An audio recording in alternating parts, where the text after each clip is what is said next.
Hello, Archie Dunlop here with Talking Astrology with Archie on Friday, February the 14th, 2025. Happy Valentine's Day. I'm not actually going to talk about Valentine's Day. I know that it's supposed to be a big deal, but there are other things to think about. For example, today Mercury moves into Pisces, and that really is something we do need to consider, and that is my topic of the day. But before I talk about Mercury moving into Pisces, I want to look at today, Friday, February the 14th, 2025, and I want to see what's going on in terms of today's astrology and I Ching. So here is the chart of today. I've got a fish there, a shark. Why not? One often forgets that a shark is a fish. I know it is obviously a fish, but when we think about Pisces, we see, some kind of innocuous fish sort of swimming around, not harming anyone. But some Pisceans, I suppose, can be sharks. I'm not saying you're a shark if you have your sun or your ascendant or your moon in Pisces, but it is something to think about. And so here is the positions of a planet. So we can see that the moon is, where's the moon gone? The moon is here. Moon is at 20 Virgo. So moon is solidly in Virgo this Valentine's Day. Of course, Valentine's Day is supposed to be a day of romance and roses and chocolates, and the moon in Virgo is opposition Saturn. So moon opposition Saturn, it's not exactly the most romantic aspect out there. The moon is about concentrating on maybe what matters. When it's in Virgo, we notice things. And when the moon is opposition Saturn in Pisces, we really notice things. And I would not have said that from an emotional point of view, this is the most free-flowing aspect. So we certainly have strong feelings. We always have strong feelings. But when it is opposition Saturn, those feelings might get trapped, blocked, distorted, or repressed. So that could happen. And so don't feel that you should express the way you feel in a sort of a natural, spontaneous way with that moon opposition Saturn, and don't expect other people to be emotionally free-flowing with moon opposition Saturn. It is a difficult aspect, but it does have some positive sides to it. Saturn is about control. It is about structure. Moon opposition Saturn is about being able to focus one's feelings and control them and making sure they don't get out of hand. And so it's useful in that sense. We're not going to get overwhelmed by the emotionality of the day, and we're going to be thinking about reality. Certain things do matter, and the emotional side of things is just one thing, and it's not necessarily the most important thing. And while we have this moon opposition Saturn, we also have Mercury changing signs. Mercury moving into Pisces. Now, I've just talked about moon opposition Saturn in terms of squelching emotion. Yet Mercury is moving into Pisces. Mercury is moving into a water sign. So, that does indicate that, we do have feelings. And our ability to feel is getting stronger. What we do with these feelings is, of course, another matter. Now, Mercury moving into Pisces, normally one thinks of Mercury moving into Pisces as not a particularly good thing. Mercury is in its detriment and its fall in Pisces. That's because Mercury is so strong in Virgo. But in the opposite sign of Pisces, Mercury traditionally, it doesn't really work very well. And if you think about it, that does make sense. Mercury is the planet of the intellect, of the mind. And so when it's in Pisces, it kind of gets confused and it reaches the wrong conclusions. And that might be one aspect of Mercury moving into Pisces. We certainly have to be wary when Mercury moves into this sign. Yet, I would argue that this time round, it's not such a bad thing for a couple of reasons. Firstly, Mercury has been conjunct the Sun. And now we've got the Sun in Aquarius, but Mercury in Pisces. I mean, from an angular point of view, the Sun and the Mercury are still in conjunction. But now Mercury and the Sun are in different signs. And that, in a way, takes some of the pressure off Mercury. It's no longer overwhelmed by that by the combusting influence of the Sun. And the Sun can be extra difficult because it's in Aquarius, because it's in its detriment. So Mercury moving into Pisces takes some of the pressure off. But most importantly, Mercury moving into Pisces, it's moving into a sign ruled by Jupiter. And Jupiter is in Gemini, a sign ruled by Mercury. This means that Mercury and Jupiter are in mutual reception by sign. So what this means is that Mercury, by moving into Pisces, is actually now strengthening Jupiter. Jupiter is strengthening Mercury. They're giving each other extra points. So if you allocate points according to dignity, if you take William Lilly's point system, a planet in its own sign gets +5. If it's in its detriment, it gets -5. But if it's in mutual reception, it gets that +5. So yes, Mercury is weakened by moving into Pisces. It gets its -5, but it also gets +5 because it's in mutual reception to Jupiter. So it's not so bad, Mercury moving into Pisces, and it's particularly good for Jupiter. Jupiter is now in a position where it does have real dignity. I mean, Jupiter. I think Jupiter's in its own terms. It's already in its Egyptian terms, but now it gets points by the fact that it is in mutual reception to Mercury. So Jupiter is the planet of optimism and thinking about possibilities and being able to see the light at the end of the tunnel. And it's not just a train coming the other way. It's a feeling that things can get better. And finally, with Mercury moving into Pisces, things are getting better. Things are improving, and this just may reflect what's happening around us. What's going on in the world. Feelings about the economy, feelings about the world situation. It doesn't perhaps feel quite so grim. So I think that is something that is really, really quite positive. Now, aside from Moon opposition Saturn and Mercury moving into Pisces, there's not actually much else going on today. I mean, the Moon is sextile Mars, so you've got the Moon makes sextile Mars, and then it makes the opposition to Saturn. So because Mars and Saturn are still in quite a close trine, so the Moon picks up on that, and maybe that gives us a more nuanced feeling about that Moon opposition Saturn. I've just talked about Moon opposition Saturn, and was quite negative about it. But when you look at the Mars making the sextile to the Moon, trine to Saturn, there is perhaps a resolution here. So Moon opposition Saturn, it might feel that something can't be expressed, but maybe Mars comes to the rescue. Mars gives us an opportunity to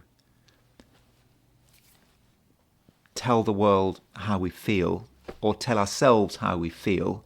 And Moon sextile Mars, it's a dynamic aspect, and it could be that we have a lot of strength, and if one wants to be really positive about it, we take our strengths, and moon opposition Saturn sextile Mars allows us to make the most of those strengths, even those emotional strengths, and be able to really focus them on things that matter. And that might be the best way to handle the moon opposition Saturn.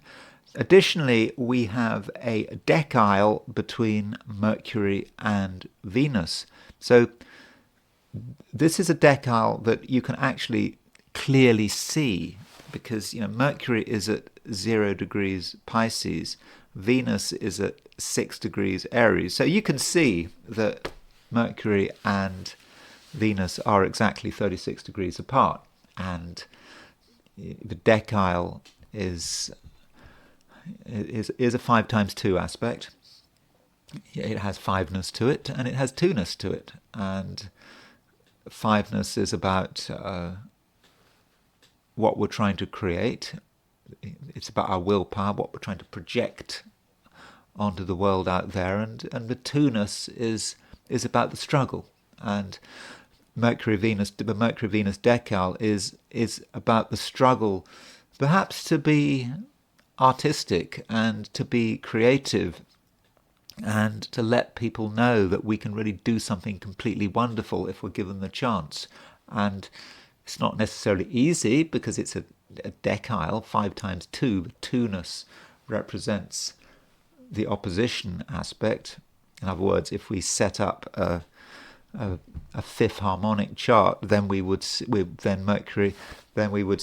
a Mercury-Venus opposition. I'll just show you this. So if I take this chart for Friday, and I multiply all the positions by 5 in absolute longitude, and then I successively subtract 360 until I'm below 360, and I convert back to the signs. Sorry, that sounds a bit technical. I mean, it's not really technical, it's pretty simple.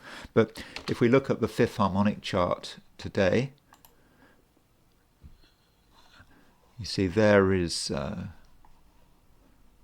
there's Mercury. You see Mercury is now been moved to 1 Scorpio, and Venus has been moved to 2 Taurus. So you can see Mercury and Venus are in opposition on the fifth harmonic, and so that's and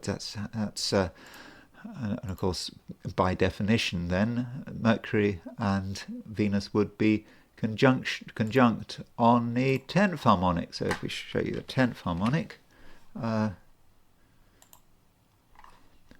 there is where's Mercury? There you see, there's Mercury and Venus.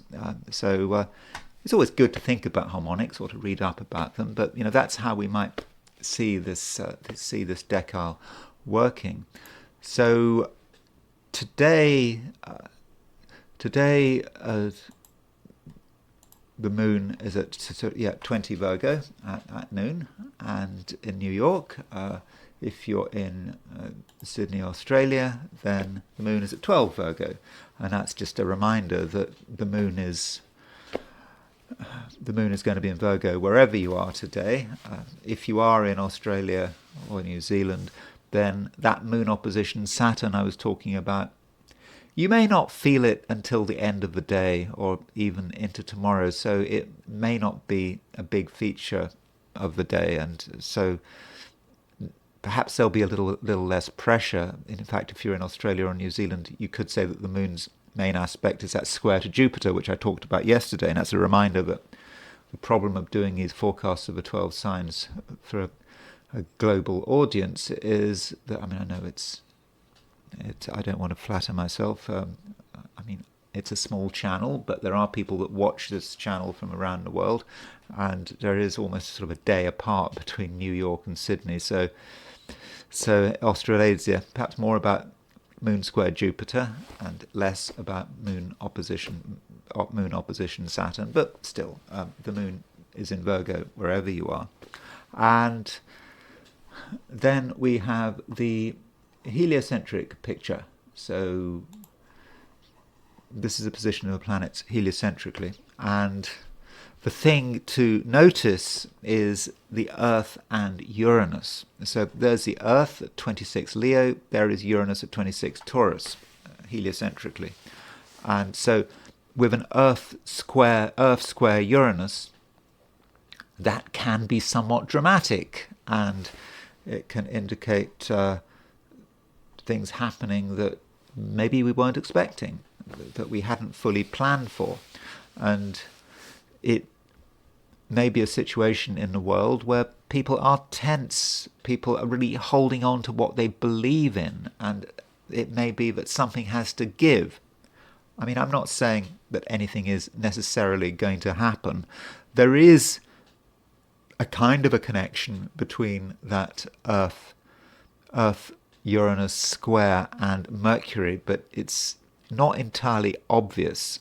And sorry, Earth's yeah. So there's the Earth square Uranus, but you see, look at Mercury. Mercury is making Mercury at 1114 is making a micro aspect to both the Earth and Uranus, and the micro aspect it's making a 15-degree aspect, because if you take say Uranus, Uranus and Earth are both at 2615 of the signs. If you take 2615 and you subtract 15 from it, it's always a good way to spot these 15-degree series aspects.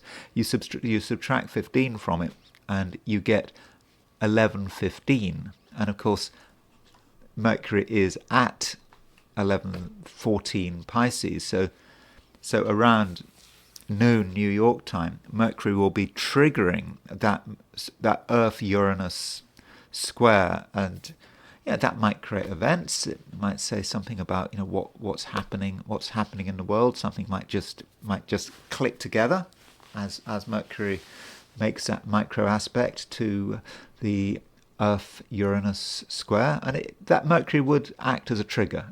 I mean, it's not really necessarily about Mercury. It's just about a planet coming along and sort of detonating an explosive device, and that explosive device would be Earth square Uranus.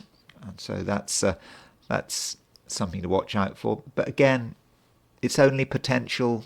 I mean, I can look at these dramatic events, and it just may be that nothing might happen. Additionally, Venus is still opposition Pluto. It's not as close as it used to be, but it's still there. And that Venus opposition Pluto, it talks about people trying to get on with each other, people trying to be persuasive, perhaps hanging on, a little bit of jealousy there. But it's a heliocentric aspect. I'm not convinced that we're going to feel it on a personal level. Just a reminder, though, Venus and Mars are moving towards a heliocentric conjunction. They're 6 degrees apart, so it's going to be a bit of time before that conjunction becomes exact. And that's the heliocentric picture. And now I want to look at things from the viewpoint of the 12 signs. So these are my forecasts for the 12 signs for today, which is Friday, February the 14th, 2025. Aries. Aries, you still feel that there are obligations that have to be met. And these obligations may not be anything that you particularly want to involve yourself with, but you can't really help it, especially with the moon opposition Saturn. And that moon opposition Saturn just may be a damper on things. You just you can't do what you want. You have to do what's expected of you, and that might not make you a happy camper. Yet, the moon is making a sextile to Mars, and if at all possible, Aries, I think you should really try to concentrate on that Moon-Mars sextile. That Moon-Mars sextile can actually be very productive, and there's a lot you can accomplish, but it would be done in a way that is fairly unspectacular. You don't have to announce it, and your Moon in Virgo, Mars in Cancer. That doesn't sound very spectacular, does it? It sounds rather low key. And so, Aries, the thing you can do is to just quietly get on with whatever you feel you need to do, and just be able to cut through any negative feelings you might have. And to begin with, you might just feel that you are constrained, that you're being held back, and that you want to tell people how you feel, but you can't, and you just have to do what's expected of you. Yet, in the end, I do think, Aries, you're going to find a certain sense of satisfaction, a feeling that you are doing the right thing. And at some stage in the day, there might be a sense of relief. But really, things aren't as bad as they seemed. That actually what you're doing is right. Ask yourself, what would you prefer to be doing? What would you really prefer to be doing? And it just might occur to you that you wouldn't actually prefer to be doing anything else, that what you're doing now is really what you should be doing, and indeed what you would like to be doing. And over the course of the day, if you look hard enough, you might find things out which give you a certain sense of relief. It's not as bad as you thought. And it might be that there was a situation that you thought was going to be difficult, but actually it's completely straightforward. And if you can make things straightforward and uncomplicated, that really would be great. And I think today that is something that you can very much do. And in the process, you don't have to listen to anyone else. I mean, you could try listening to other people, but I don't think other people are going to be especially helpful. Some people might claim to have a particular set of talents or expertise, but I wouldn't necessarily believe them. And people in authority, whether that authority is real or imagined, may actually show themselves to be paper tigers. They don't have the strength they claim. They don't have the expertise they claim. And anyone that claims they know the answer should not be believed. And that is a good reason, Aries, why you need to trust yourself to make the right decisions, but don't do it in a way that is overt. Just do what you have to do and don't make a song and dance about it. Taurus, you need to take yourself seriously today. It really is okay to take yourself seriously, and you should regard yourself as being someone who is clever and who can come up with wonderful things, and you shouldn't allow yourself to be put off, because if you don't take yourself seriously, then can you expect anyone else to take you seriously? And additionally, you might be negatively impacted by what other people are saying and doing, and that really would be quite unnecessary. And what I'm thinking about in particular is an opposition aspect between the Moon and Saturn. This Moon-Saturn opposition, it's one of the main aspects of the day, and there's some danger that this Moon-Saturn opposition grinds you down a little. And that would especially be the case if you take other people at face value. People are there, people want attention. If you pay anyone too much attention, you will not feel good about it. And this just might be a reminder, if we're talking about who you are and who you are creatively, it's not something that you can completely discuss or be open about, because if you're open about your creativity and you share who you are with others, you may get a negative response, or you may not get the enthusiasm you were expecting. So maybe that Moon-Saturn aspect, it should be something that should perhaps be avoided. Don't put yourself in a position where another person might try to sort of diminish what you're doing or undermine you. I mean, there's always a place for criticism, at least constructive criticism. But right now, today, I don't think you need criticism. I don't think that criticism will be helpful.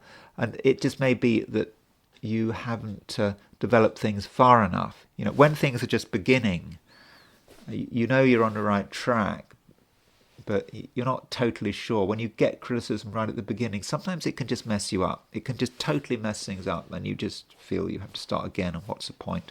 So perhaps, Taurus, what you should do is concentrate on yourself and not feel that other people's opinions are too important, at least right now.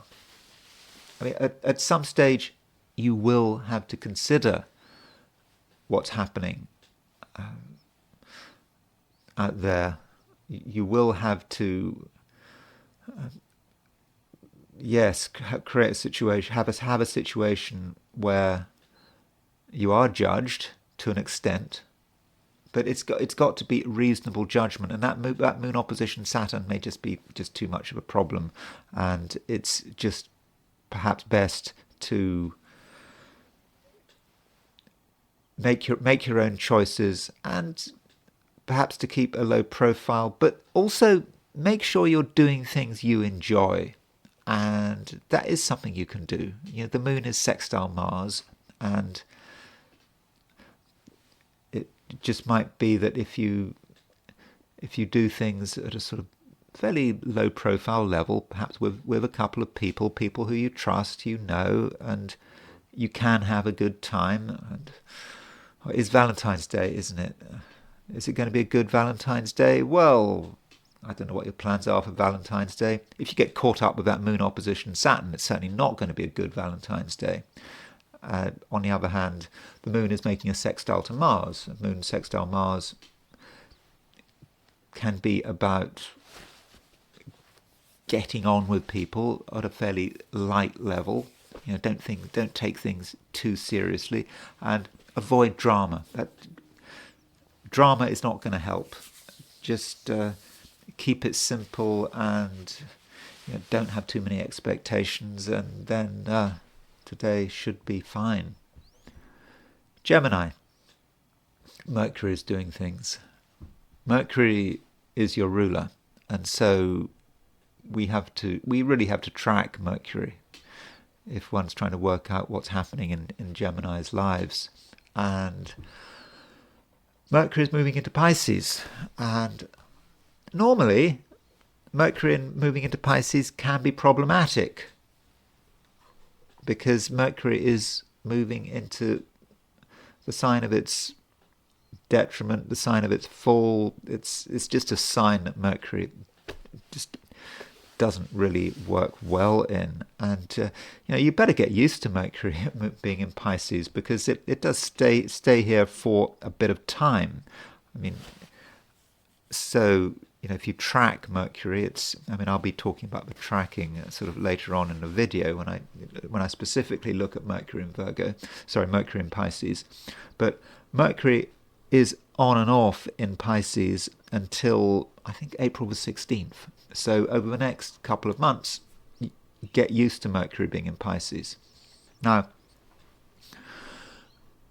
Mercury in Pisces is in mutual reception to Jupiter. And as far as I'm concerned, this makes all the difference.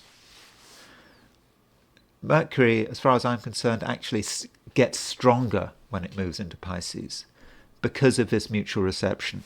And Mercury in Pisces, it's in the sign of Jupiter. Jupiter's in Gemini, the sign of Mercury, and I therefore think that Mercury moving into Pisces is good news for Geminis, and it makes you luckier, more positive.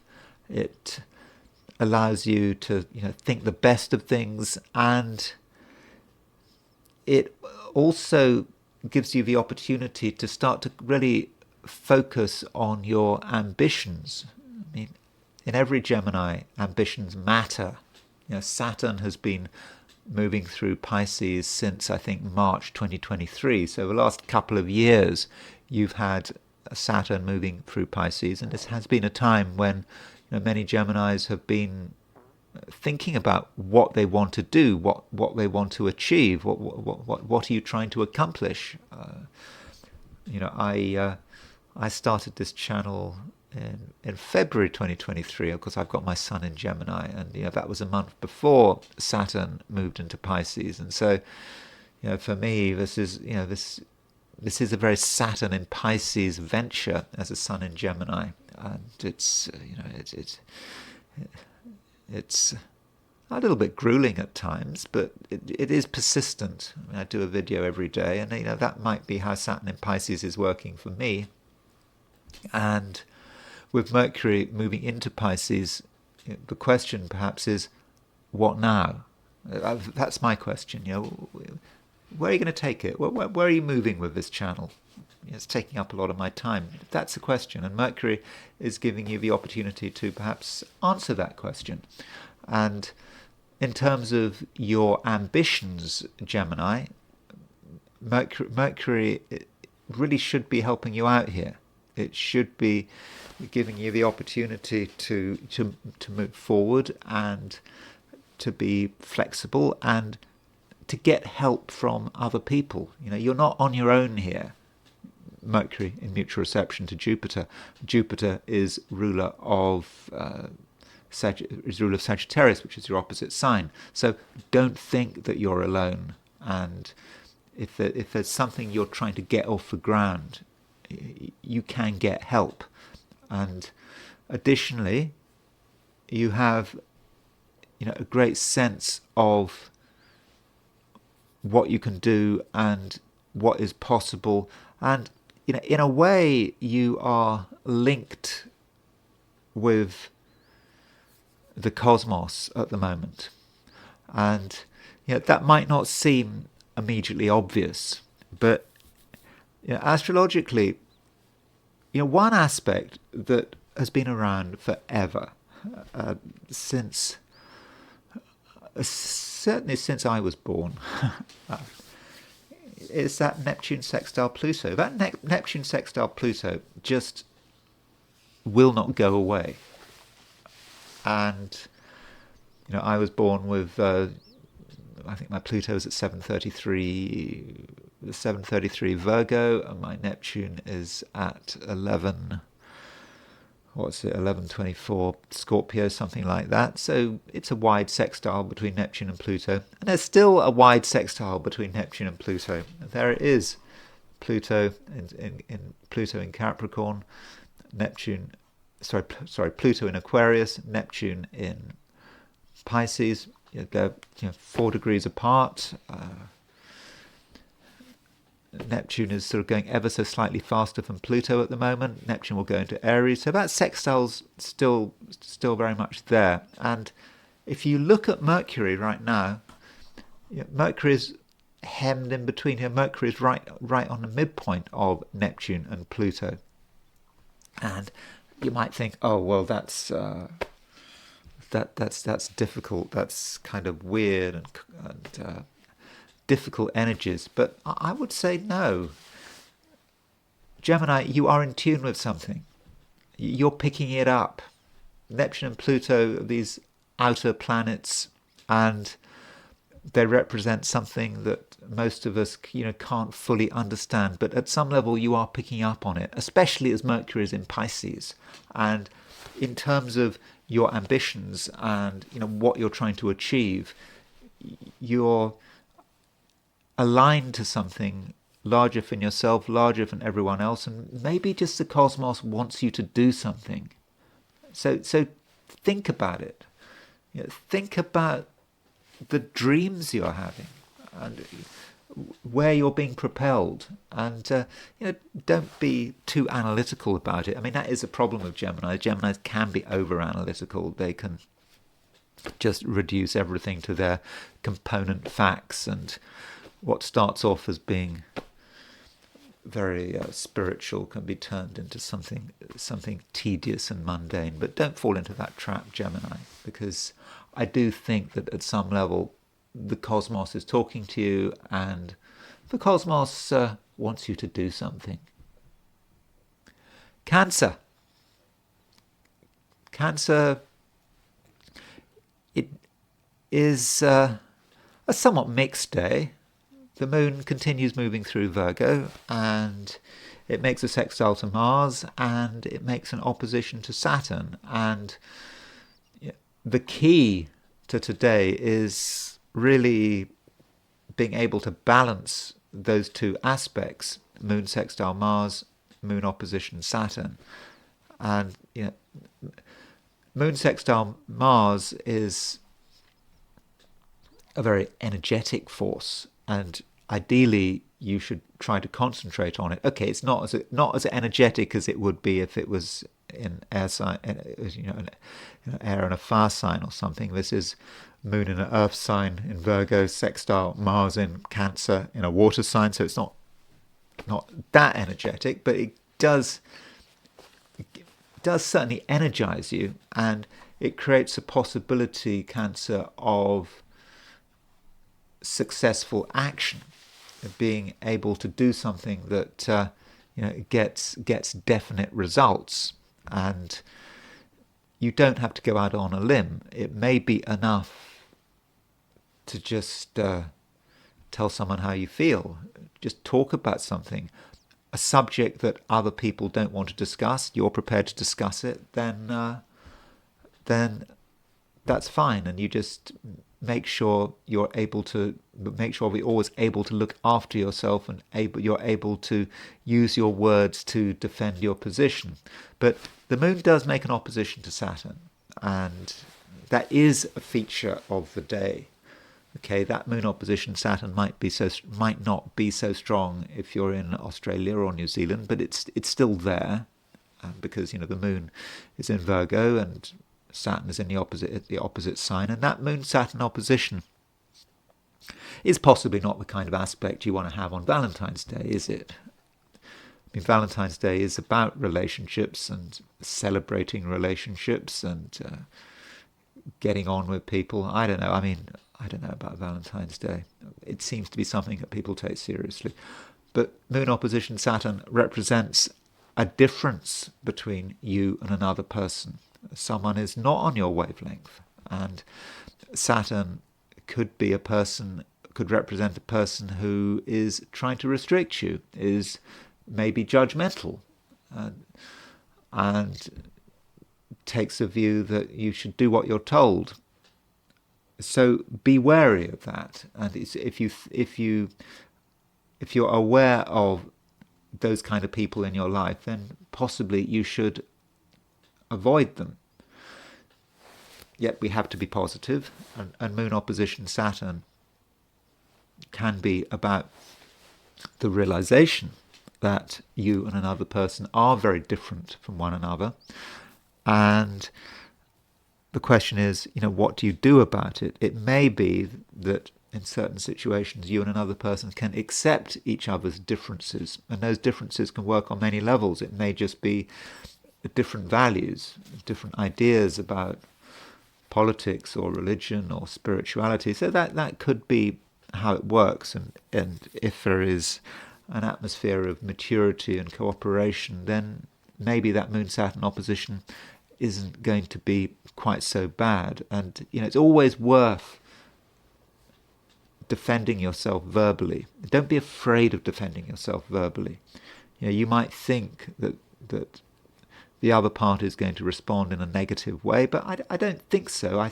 I do think in most cases that if you defend your position and you're not afraid of expressing yourself, you will be respected. And I don't think that we're talking about any kind of breakdown or argument or whatever. In fact, in many cases, arguments are caused by people not being clear about what they think, keeping their feelings to themselves, and just allowing things to build up.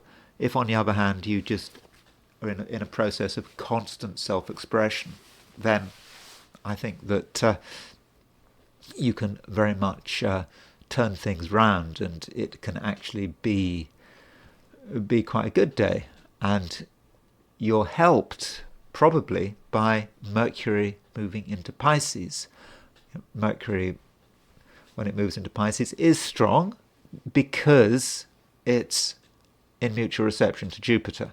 And the planet Jupiter does have a connection with Cancer. I mean, I know that the moon is supposed to be Cancer's ruler, but in a way I regard Jupiter as almost being a co-ruler. The reason being because Jupiter is exalted in Cancer. And so with Mercury making that mutual reception to Jupiter, and Mercury moving into Pisces, it seems to me, Cancer, that you actually can be more honest and upfront. You know, when Mercury was in Aquarius, particularly with Mercury conjunct the Sun, it was sometimes difficult to express yourself. You know, you had deep thoughts, you were thinking about things, and you were afraid of what other people might say, and you might have felt that, you know, if you were to say what's on your mind, you might be criticized, or you might be undermined in some way. But now that Mercury is moving into Pisces, you can afford to be more open and honest and free-flowing. And Mercury, additionally, Mercury's moving into a water sign, and you know, this is a reminder that the emphasis is about to change. In a few days' time, the Sun will move into Pisces, and Sun moving into Pisces, that's certainly good for Cancerians. And so Mercury, if you like, is the advanced party making that movement into Pisces, and the Sun will soon follow it. And that Mercury in Pisces gives you a new perspective, and perhaps you'll realize that things that not so long ago you regarded as being deadly serious aren't quite so important, and that you can be more relaxed about them. Leo, the moon is still in Virgo, and the moon makes a sextile to Mars, and it makes an opposition to Saturn. And sextile to Mars is, I would have said, quite helpful. It allows you to defend your corner and stand up for your own interests, especially if those interests have a material or financial nature. So if something is owed to you with that moon sextile Mars, you'll know how to take action. The action you take doesn't have to be completely over the top. It can be quite subtle. You're doing something behind the scenes, and you do that, and then slowly but surely things start to go your way. So if you do feel that you're hard done by financially, or something is yours but it's not yours, it's been taken away from you, then your quiet actions can create real change. But the moon does make an opposition to Saturn, and that moon opposition Saturn might be a time when you feel that you don't have enough. You might be aware of what other people have and what you don't have.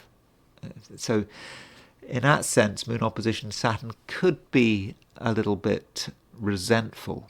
And so if you are feeling resentful, or you feel that something is being denied to you, then moon opposition Saturn is inviting you to actually do something about it. There's no point in just worrying about it. You can actually do something about it. So that's certainly a way in which the Moon-Saturn opposition could work.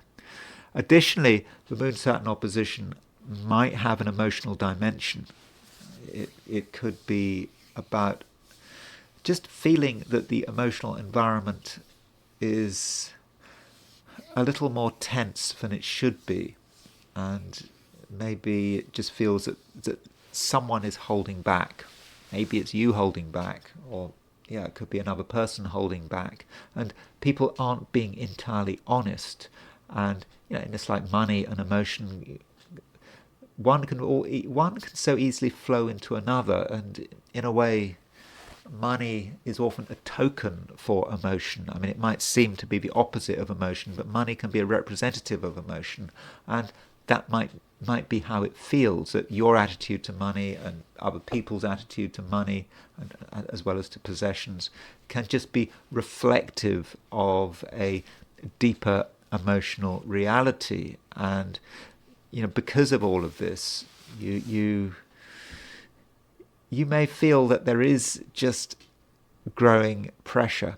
The pressure is developing, and you want something to happen. You kind of want something to give, and it's not giving. And that the harder you try, the more difficult it seems. And it may be, in your opinion, a situation where you just can't have gradual change. You either just have to just put up with something forever and get really tense about it, or you have to contemplate some kind of break, some sort of final break. Something has to give, and that might link to the fact that the Sun is still making a square to Uranus, and with that Sun square Uranus, you do have a tendency to see things in quite a dramatic light. And of course, from a heliocentric point of view, today we've got Earth square Uranus,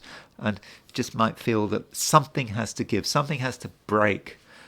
And unless that happens, unless the dam bursts, then you're going to be stuck. Are you being over dramatic about it? Well, probably, but still, as far as you're concerned, the status quo just cannot continue, and you do want to change things.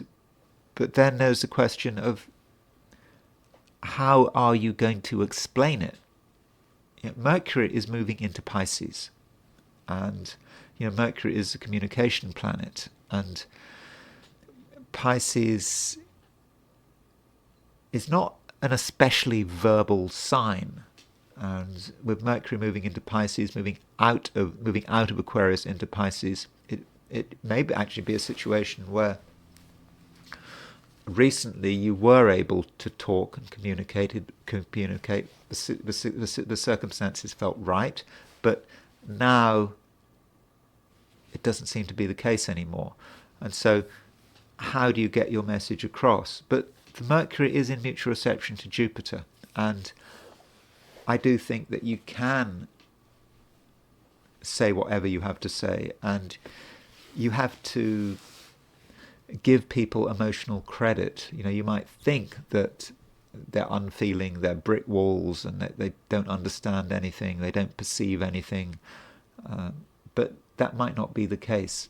Other people are actually quite capable of picking up on the various cues, if you just give them a chance. So don't feel that people aren't listening. And also, just a reminder, the Sun is about to move into Pisces. The Sun is now at 26 Aquarius. In 4 days' time, the Sun moves into Pisces. And for you, Leo, that's great, because as soon as the Sun moves into Pisces, it's in mutual reception by exaltation with Venus, and I think that Sun moving into Pisces for you is going to be a fortunate event, and with it happening, I think that things are going to be able to really start to move. Virgo. A lot of emphasis on Mercury. Mercury is, of course, your ruler, and Mercury is changing sign. Mercury is moving into Pisces, and when Mercury moves into Pisces, your opposite sign, it makes a mutual reception with Jupiter.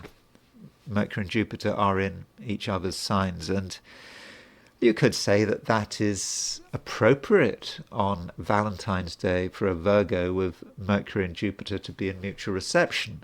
And that is because Mercury is your ruler and Jupiter is ruler of your seventh house. Your at least your in terms of your sign chart, because your seventh house is covered by Pisces. Jupiter rules Pisces. Mercury and Jupiter in mutual reception, and so seventh house is about relationships, or can be about relationships.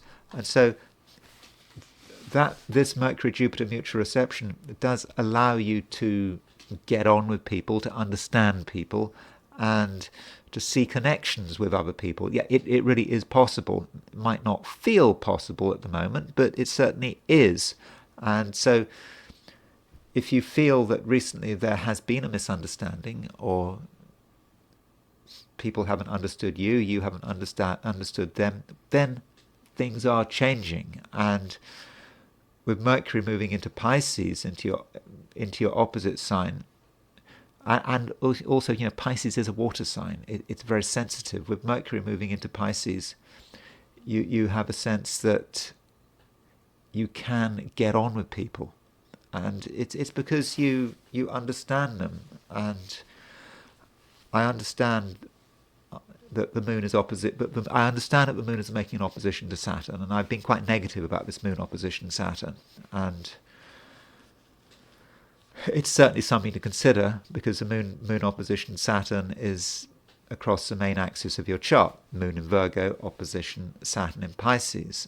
And yes, in the first instance, you can't get on with everyone, but Mercury moving into Pisces gives you the opportunity, yes, to understand and to pick up on the emotional environment, and to be able to really get a sense about what other people are thinking and feeling. And you really don't have to force it.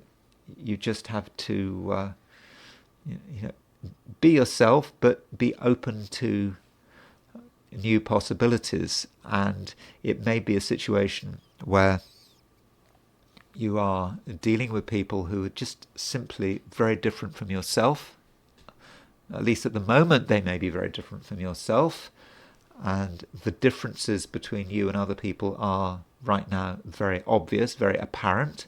But just because these differences are obvious and apparent doesn't mean that they need to be insurmountable. They're not insurmountable at all. And so, Virgo, if you make the effort, you can really make good progress with other people for whatever reason. It may have nothing to do with one-to-one relationships or romance or partnerships. It may just be about other people in general. It may be about people you have to work with, you have to cooperate with. That whatever the surface differences, you have an opportunity to, I won't say resolve them, because sometimes differences are fundamental, but I do think that there can be a certain sense of mutual respect. And so that I regard as being good news, and I do think that Mercury moving into Pisces is a positive for you. And it could also be a positive in terms of your career, if that's appropriate, because Jupiter's in Gemini. Jupiter's in a high-profile sign in your chart. It's in mutual reception with Mercury. And so your ability to empathize and understand people can help you in terms of creating the right directions for yourself, for articulating what you want, and for getting people you work with to understand you. And even if there have been recent differences, it doesn't matter. Things are getting better, and there actually can be an atmosphere of constructive cooperation. Libra, you don't actually have to do very much In fact, it might be best if you don't. What actually are you able to achieve at the moment? What resources do you have? And it might be that if you look at things with honest eyes, you accept that there really are limits to what can be done today. And if you were to try to really forge ahead, you might quickly run into difficulties. And it just could be that some of your impressions are simply wrong. I mean, that really is possible. That you've got an idea about how to conduct things, how to lead, how to give advice. You have these ideas, but these ideas may not be particularly useful, and that there might be a misunderstanding somewhere along the line. And so, Libra, a certain amount of caution is required, and it may be a case, Libra, where you just have to accept that other people are in a better position than you. They might even know more than you. And if you try to lead, or you try to give advice, or you try to be an authority on anything, it might not work. And it would be better if you were to step aside and accept the situation. And the moon is making a sextile to Mars, and with that moon sextile Mars, that might represent another person taking the initiative, not you taking the initiative, or you allowing someone else to take the initiative. Especially in terms of your ambitions and where everyone is going to. Let other people do the leading. You can then evaluate them and make your own decisions, and you can observe. But not having responsibility today, I just think it's going to be very, very good. It's going to give you a great sense of relief. You don't have to be the one that everyone is relying on. And it might also be the case, Libra, that you almost want to disappear temporarily. Things will change. I mean, tomorrow, today's Friday, so over the weekend, Moon moves into your sign, and so Moon moving into Libra, well, that's a different matter. But right now, Friday, the Moon is not in Libra, it's in Virgo. It's in the sign before Libra. And you might then say, well, end the week now. It's a Friday. There's some suggestion in the UK apparently that they're going to have passed some laws that there's going to be a 4-day week. At least that's an idea. It probably won't go through.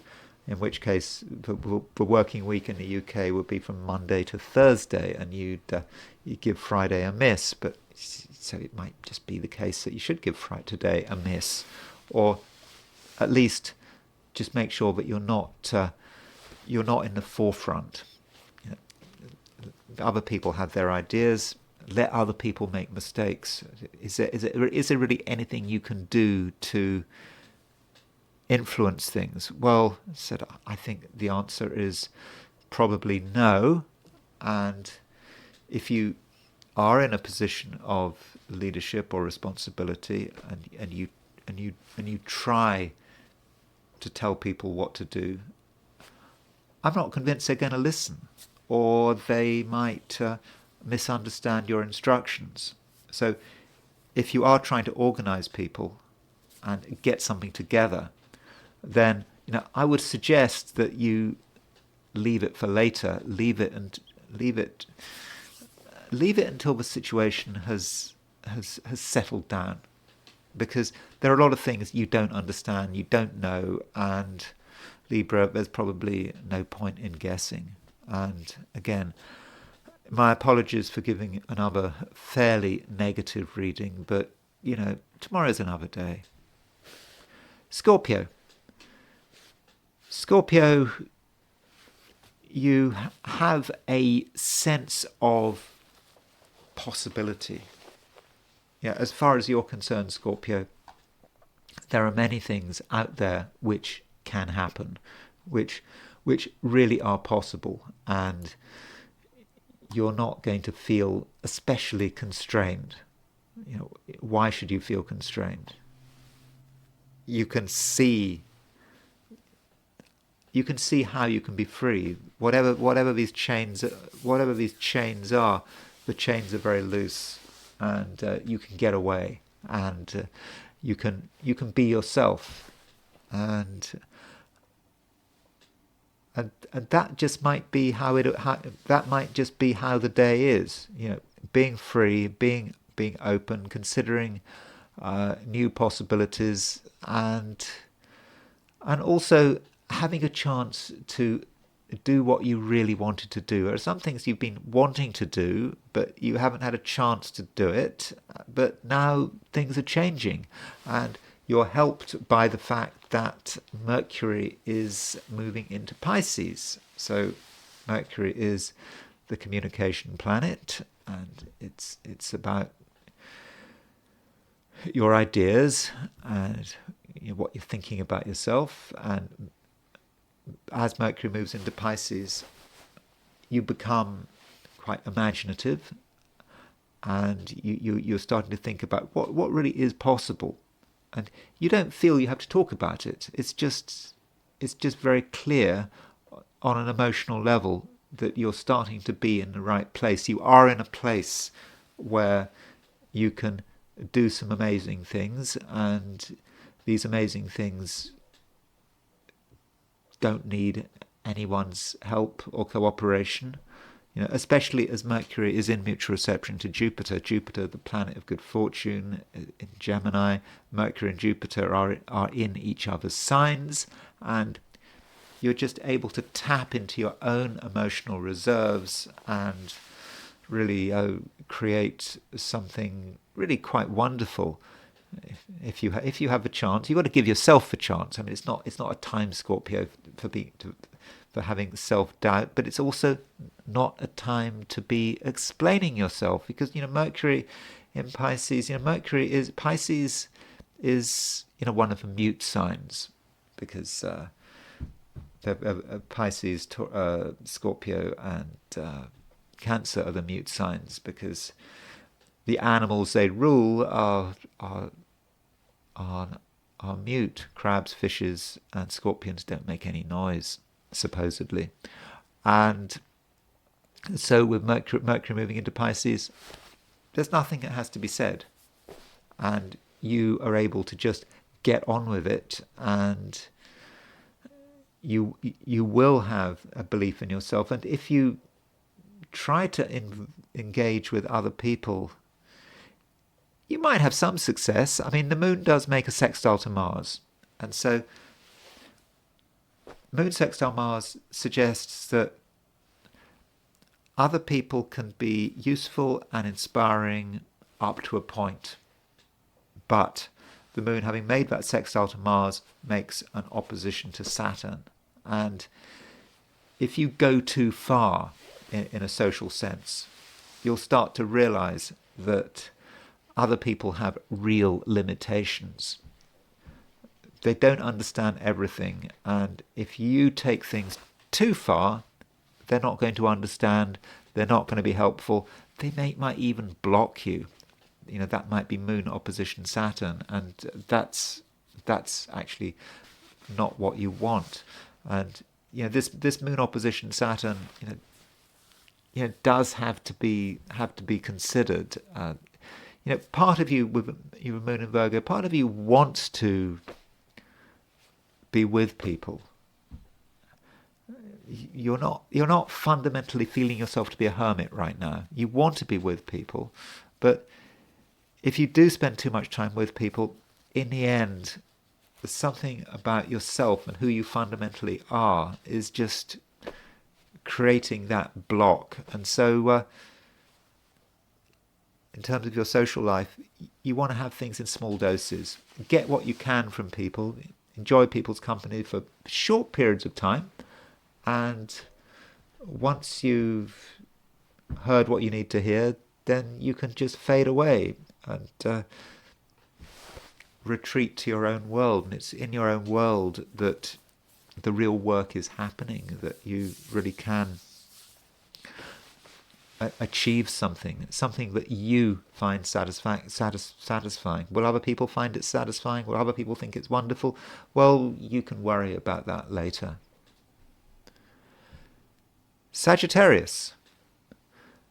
Mercury is moving into Pisces, and normally I wouldn't be too positive about Mercury moving into Pisces. You already have Saturn in Pisces, and Mercury is now in the same sign as Saturn, and Pisces is a sign in the Sagittarian chart, which is quite introspective. It's really at the bottom of the chart. It represents the foundations of things, and with Mercury moving into Pisces, on the face of it, that might sound a little boring. Mercury in Aquarius sounds more fun, doesn't it? But Mercury in Pisces, the thing is about Mercury in Pisces is that it's in mutual reception to Jupiter. And of course, Jupiter is your ruler. So Mercury is in Jupiter's sign, Jupiter is in Mercury's sign. So there is a natural affinity between Mercury and Jupiter. And so I actually regard that Mercury-Jupiter mutual reception as being very fortunate, and I regard Mercury moving into Pisces as being fortunate. It allows you to feel comfortable, but also to feel accomplished. You are where you want to be, and where you want to be, you have everything you need. And you're likely to find that other people have a real understanding of you, and you have an understanding of them. I mean, that's Mercury in mutual reception to Jupiter. You and other people are absolutely on the same wavelength, and it just doesn't seem like it at first. You're aware of apparent differences between yourself and others, but once you relax and you listen to what people say and they listen to what you say, there is a real sense of oneness. And so it's kind of good, today being Valentine's Day, that Mercury is in Pisces, Mercury is in mutual reception to Jupiter. It does allow you and another person, or perhaps a couple of other people, to just have a really good relationship with each other. Even if on the surface you're very different, there is just mutual respect, mutual understanding, and it's very grounded as well with Mercury moving into Pisces. And so, in terms of relationships, certain relationships can indeed be grounded.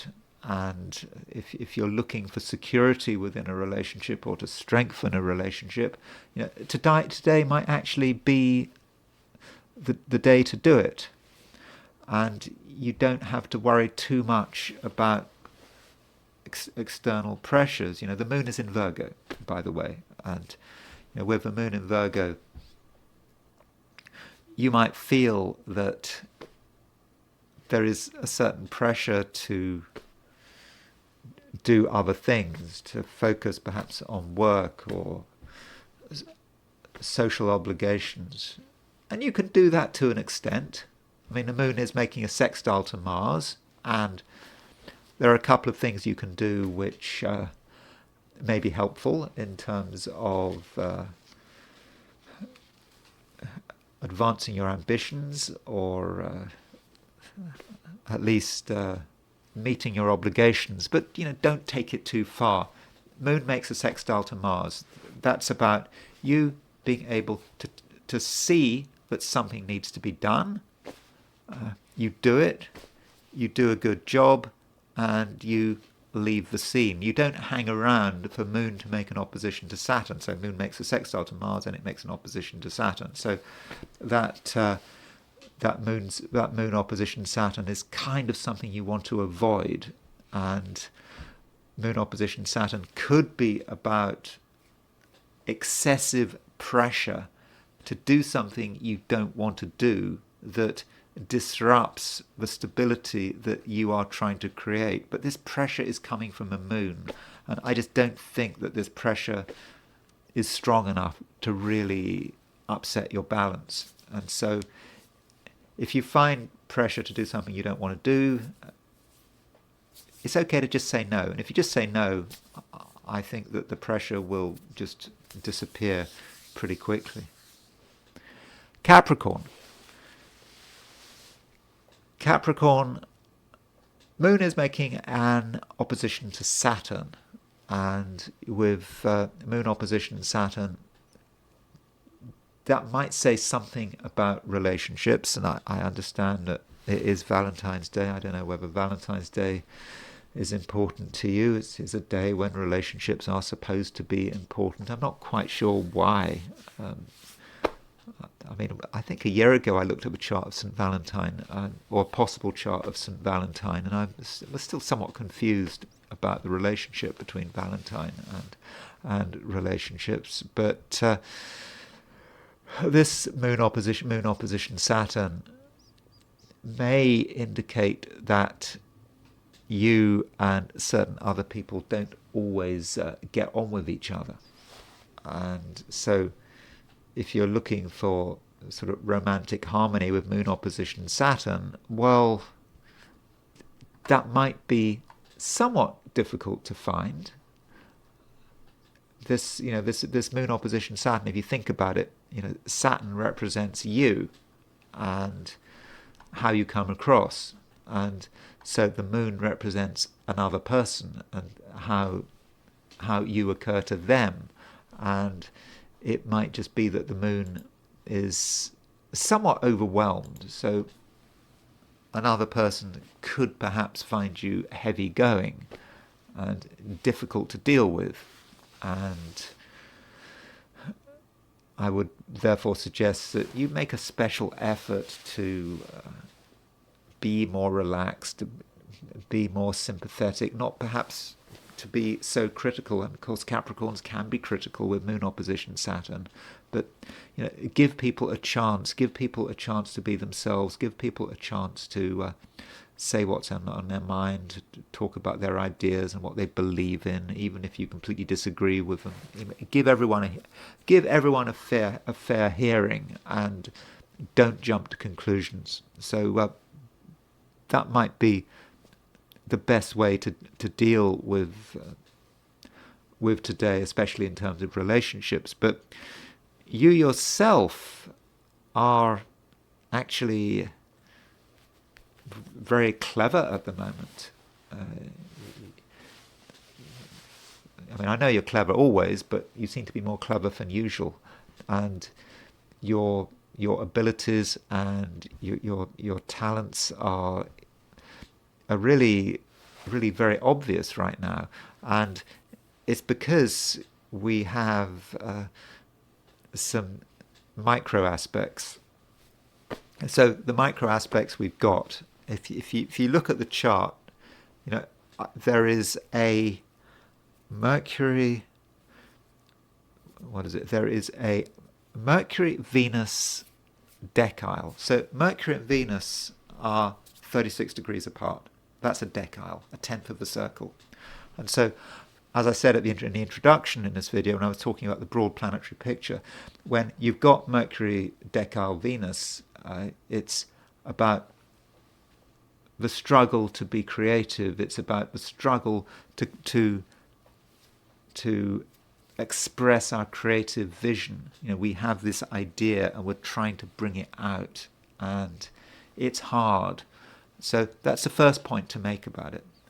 And then the other thing is that Saturn is 18 degrees from Mercury, and Saturn is also 18 degrees from Venus. So you can see it.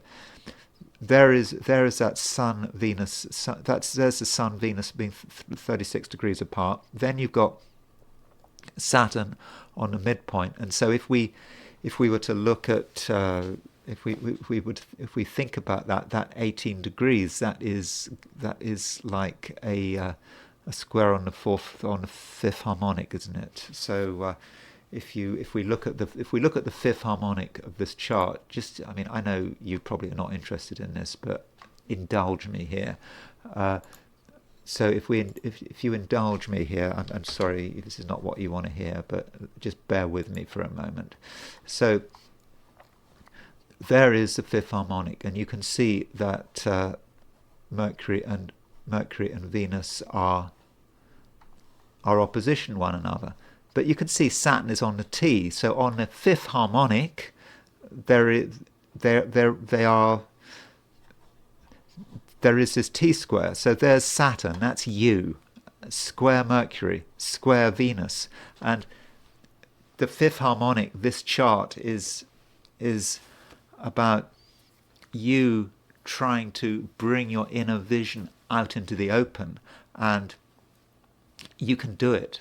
So if you have an idea, a creative idea, Capricorn, now is a time where you can really bring it out, and it's not a time to doubt yourself. So start with that vision.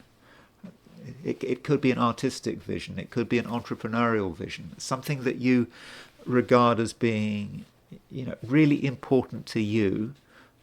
At first you might think it's just a theory, just an idea, and you're a practical Capricorn. But if you actually engage with this vision and start to really think about how it can become real in the outside world, then really, Capricorn, it can happen.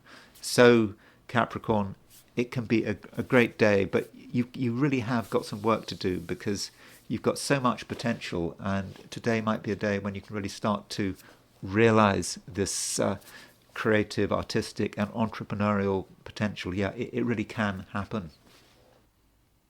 Aquarius, the moon is still in Virgo, so on the surface, that doesn't sound great, does it? Moon in Virgo. I mean, there's nothing wrong with the moon being in Virgo, but if you're an Aquarian, you might prefer the moon to be in a different sign, especially when the moon is making an opposition to Saturn. And this moon-Saturn opposition might just make you feel a bit bothered. There are just irritations. Things are maybe more complicated than they should be. You might argue that other people are making things complicated. They don't have to make things complicated. You'd like things to be simple, but apparently they are not, and that might be your attitude, and you just want to do your own thing. And in terms of money, if you are dealing with money today, there could be sort of unnecessary complications as far as you are concerned. But you need to move beyond that moon opposition Saturn. It's not the only thing going on. And we also have the moon making a sextile to Mars. Moon sextile Mars is quite a gentle influence. It's not spectacular, but in the Aquarian chart with moon sextile Mars, I think that you really have a chance to get things together. And if things need to be sorted out, or things have got a little bit chaotic, now's your chance to create order out of chaos. So that's certainly something you can do. And of course, if you're able to create order out of chaos, then you might be better able to deal with that moon opposition Saturn. And one of the constructive ways of looking at that moon opposition Saturn is taking something that is apparently complicated and difficult and turning into something that is actually very manageable. And at the same time, think about your inner vision, what you would like to happen. And, it might be something that's, very important to you, but you may also think that it just isn't possible. It's just too difficult. But hold that inner vision, because Saturn is making these micro aspects to Mercury and Venus. I was telling Capricorn about this, and the thing is that Mercury and Venus are in making a decile to one another, and so they're 36 degrees apart. And for everyone, it doesn't matter what your sign is, that Mercury-Venus decile is about a creative vision and something you would like to articulate. You think ideally other people will understand your creative vision, but it's a decile, so there's a sort of struggle because it's a 5 times 2 aspect. 5 is about what one is trying to create, what one is trying to put together, but 2 is about the struggle. So you have that creative vision, and you're struggling to create something and to project it out there onto the real world. It is a little bit problematic, or at least it feels problematic. But the thing is that a quintile is 72 degrees. A decile is 36 degrees. That's a tenth of the circle. Then you've got 18 degrees. 18 degrees is a 20th of the circle. And Mercury is 18 degrees from Saturn, and Venus is also 18 degrees from Saturn. And so that 18 degree aspect, which is, if you like, a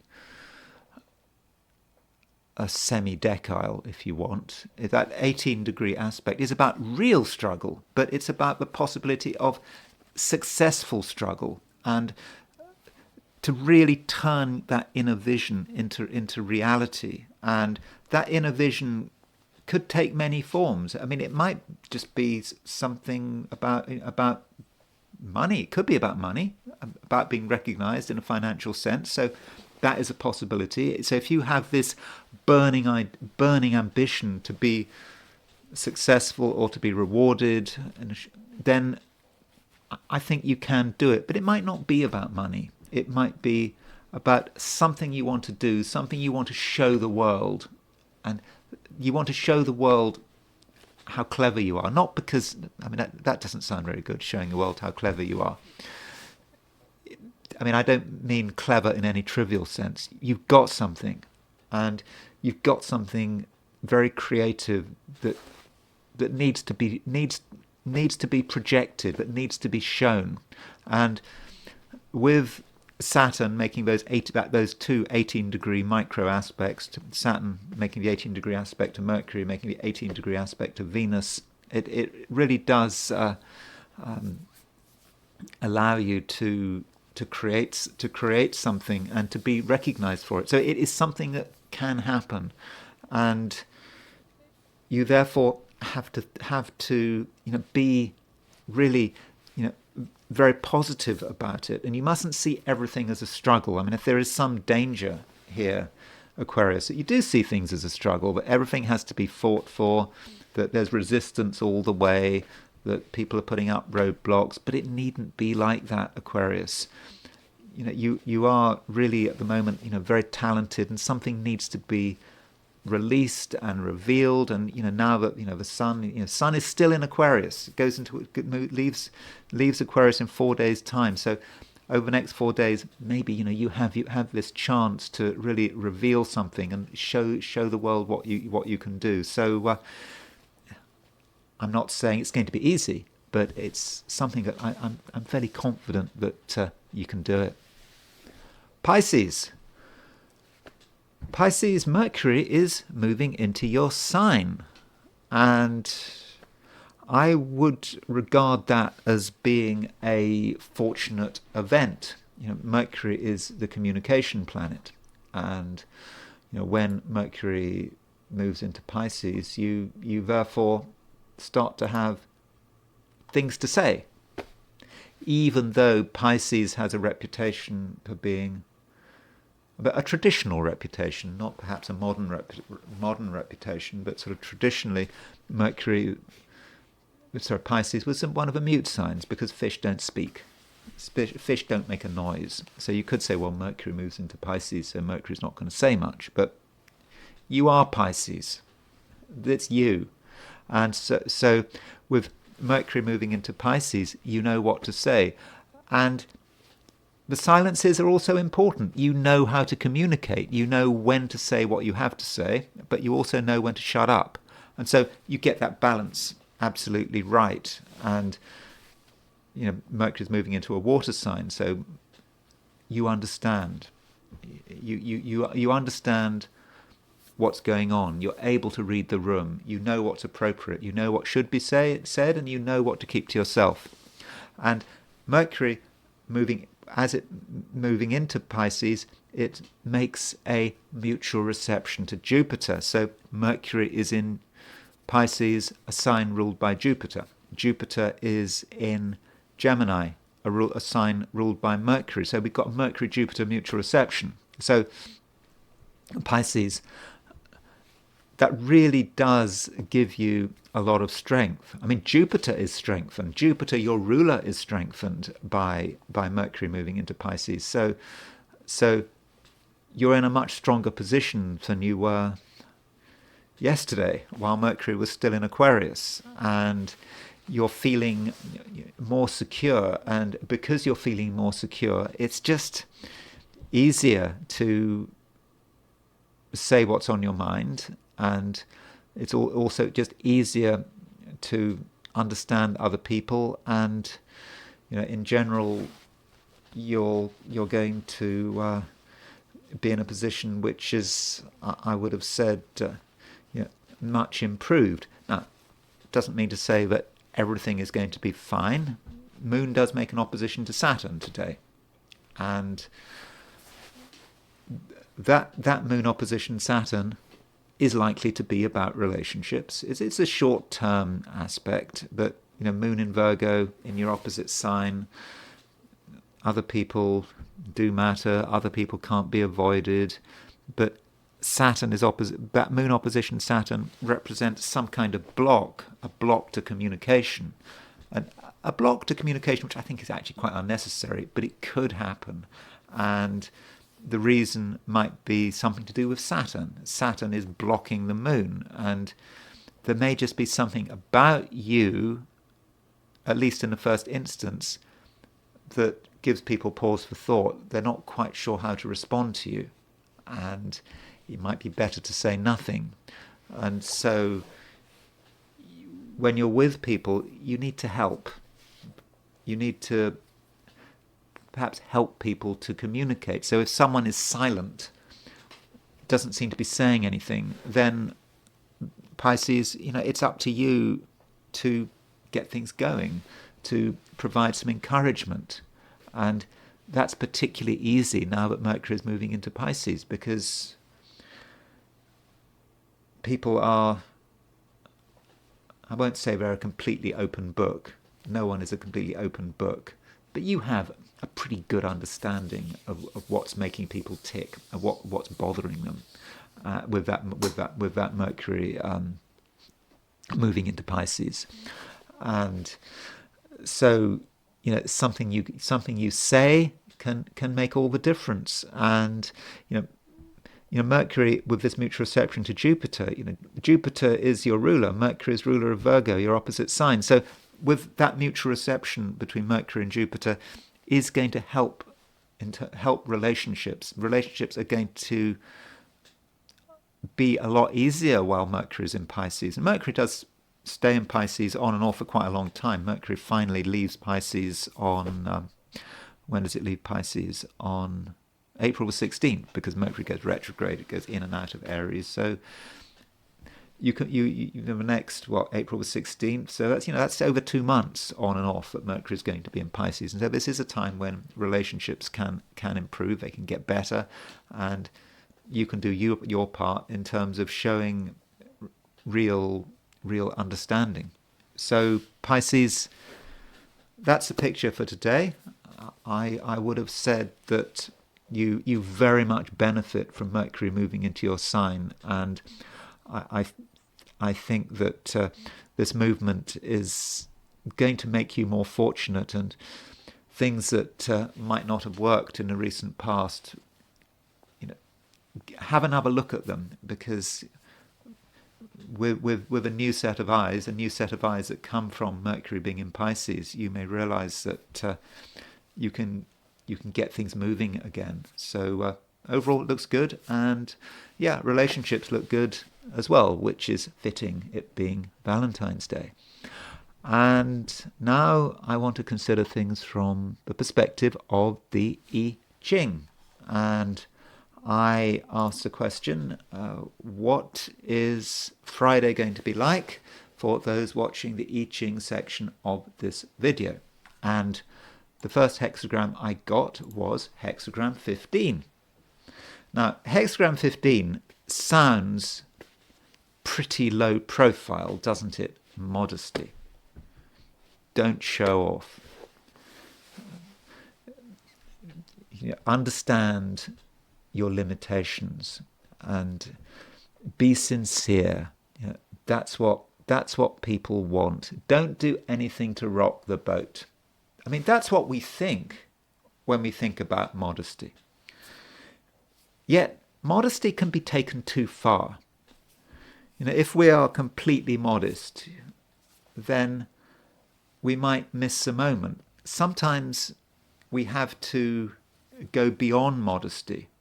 We still have to be modest, but what if there is a situation where we have to act? We don't want to draw attention to ourselves. We don't want to be a leader. We want to be modest. But there may be times when we have to take the initiative, and we have two moving lines. And the fifth line moves, and also the sixth line moves. And with the fifth line moving, there is an indication here that action is required. And the reason you're able to countenance action is because you are being objective. Now, what you might do is you might say, it's not for me to do this because I'm so modest. And I'm so modest that I'm going to let other people take the initiative. I don't want to draw attention to myself. That is an approach with the fifth line. But if you are really objective about it, this may be a situation where only you can do it. Other people could try, but not as well as you. And it's not about your ego. And I know you might want to keep a low profile, but if you're the one who can do it, other people can't, then you have to do it. It's not about being a show-off. It's not about drawing attention to yourself. It's about having a certain sense of responsibility. And because modesty can be taken too far. Modesty can grind one to a halt. And you take the initiative because it is necessary. I mean, one thinks, I suppose, of the sort of Roman concept of dictator. So when we think of, the dictator is originally a Roman concept, and the idea is in times of crisis, someone is appointed dictator. I think they originally appointed for 6 months. So, for example, Scipio Africanus, who defeated the Carthaginians. I mean, Italy was being ravaged by the Carthaginians, by Hannibal. It was all a disaster, and they were losing battle after battle. And so Scipio Africanus was appointed dictator. And so he was dictator for 6 months. And he did what he had to do. And then, when he'd done his job after 6 months, he just disappeared. He went to his farm and lived the rest of his life in obscurity. And that's the real meaning of the word modesty. I mean, I suppose if you're American, you could think of George Washington. I think George Washington, I'm not a great expert on American history, but I think George Washington was offered, he wasn't even offered the kingship or something like that, but he did his job. He gave America its independence. He served some time as president, but after that, he just disappeared. He retired, resigned. Of course, nowadays people are far more into vanity. People are sort of more vain, and they want attention. But so if you think about the traditional idea of the dictator, or perhaps George Washington setting a good example of leadership, of you do your job because you have to, not because you're trying to get loads of attention, and you just disappear, and that's the way it should be. And then the sixth line of this hexagram modesty has a similar message, but it's even more extreme. It's almost saying you have an obligation to bring an army together and to invade. I mean, that sounds absurd, but it's almost saying your neighbor is behaving so badly that you have no choice but to raise an army and to invade. And you're not doing it because of your ego. You're doing it because it's necessary, because something bad is happening, something needs to be fixed, and only you can do it. So the message here might be that it's time to be a dictator, but be a dictator in the classical sense of the word, not in the more sort of modern way, like Mussolini or so forth. Your model should be Scipio Africanus, or perhaps George Washington, rather than Mussolini or Franco or Pinochet. And so we have the two top lines moving, and so that means we move to a second hexagram, and the hexagram we move to is hexagram 53, which is development, and this is about progress, gradual progress. So it seems that in terms of a previous hexagram, we are modest. We know that there's something we have to do. We have to do it. Only we can do it. We do it. We get rid of the obstacle. We assert ourselves because we have to, not because of our ego, and then we can make solid progress, but slow progress. We're not trying to accomplish anything massive, but we're slowly making progress because we've got over the obstacle, and that seems to be a fitting way to end today. And one of the things happening today is Mercury is moving into Pisces, and I want to talk about Mercury in Pisces. And so here is, let's have a look at the chart for the precise moment that Mercury changes sign. And so here it is. I think it changes sign London time at 6 minutes past 12 in the afternoon, lunchtime, just before lunch. And so that means that Mercury will move into Pisces today, Friday, on New York time. That would be about 6 minutes past 7 in the morning, or if you're in California, that would be 6 minutes past 4 in the morning. If you are in New Zealand, well, Mercury might not move into Pisces until the early hours of tomorrow, but still, Mercury is moving into Pisces. And as I've already said, I do think that Mercury in Pisces this time round is quite fortunate because it's in mutual reception with Jupiter, and the fact that Mercury and Jupiter really are boosting each other, being in each other's signs. So Jupiter has been very weak recently. It's been in Gemini. Well, it used to be was retrograde up until February the 4th, and it's in its detriment. But yeah, Mercury moving into Pisces gives Jupiter strength, and I think that is going to make people feel more optimistic. And now we're starting to think about possibilities. Maybe this is the beginning of the end of some crisis. I know people have started to become optimistic about maybe Trump can sort out the war in Ukraine. I don't know, or Gaza, but it might be about the markets.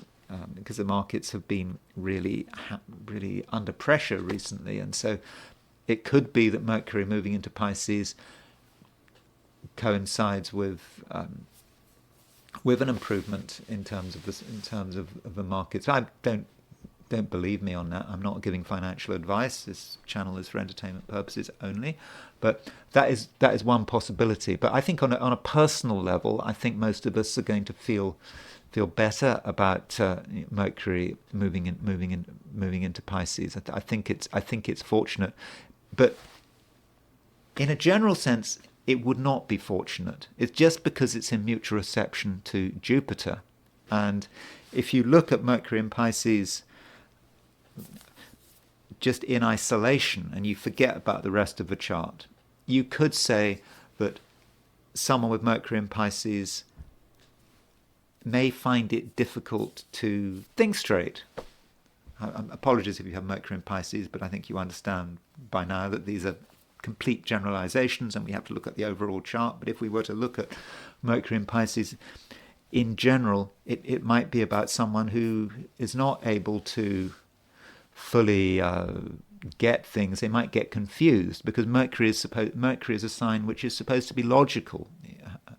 It focuses on the details, it focuses on the facts, and that can be something that is actually very difficult to do with Mercury in Pisces. And it depends on the situation. But so that is a problem with Mercury in Pisces.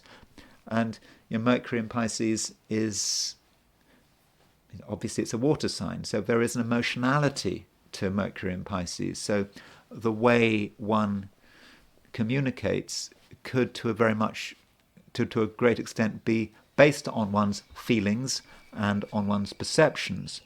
And that can be a good thing in a creative sense. So one could have a powerful imagination, or one may be able to communicate in a way that is very appealing, because water signs are able to tune into the collective, into other people in an emotional sense, not in an intuitive sense, but emotionally tune into other people's hearts. And so with Mercury in Pisces, from an artistic point of view, it could actually be a great placement, and not just in terms of music, but performance. It could be about theatre or something like that. So you can see the advantage of Mercury in Pisces, and Mercury in Pisces can mould itself. And you might think then that having Mercury in Pisces would be quite useful if you were an actor, because you've got to mould yourself in terms of taking on a personality, changing who you are all the time. I mean, I'm not going to look at his chart, but Barry Humphries, for example, had the Dame Edna, who had all these different personae. He had Mercury in Pisces, so that can be a way in which Mercury in Pisces can work. But Mercury in Pisces can be very devious. There is a certain deceptiveness to Mercury in Pisces. So some people with Mercury in Pisces can sort of plot things behind the scenes, and they won't be entirely straightforward. So it's possible that some people with Mercury in Pisces are great liars. So because Mercury is what you say, and what you say could just simply be not true. You may deliberately tell lies, or maybe you just can't help yourself. So I thought it would be a good idea to look at a few people who have or had Mercury in Pisces. And one person who has Mercury in Pisces is Elissa Heinerscheid. Now, Elissa Heinerscheid, she was the person who had this great idea to market Bud Light with having this trans woman, what's her name, Dylan Mulvaney, this branding of Bud Light using a transgender theme. She thought, it's time to redo the brand and move away from a sort of frat boy image of Bud Light. And of course, what she did was she destroyed the brand, and she had Mercury in Pisces. So this is an example of Mercury in Pisces may be working very badly. So there's her Mercury in Pisces. It's combust conjunct the Sun. So and it's square Uranus. So she's got Sun square Uranus. So she likes to do things differently. And Mercury combusts. That Mercury's under a lot of pressure there. It's combust, and it's in the sign of its, and it's of course in Pisces. It's the sign of its fall. So that's an example of someone reaching the wrong conclusions, being very sure about themselves that they've got the right conclusions, but completely messing up.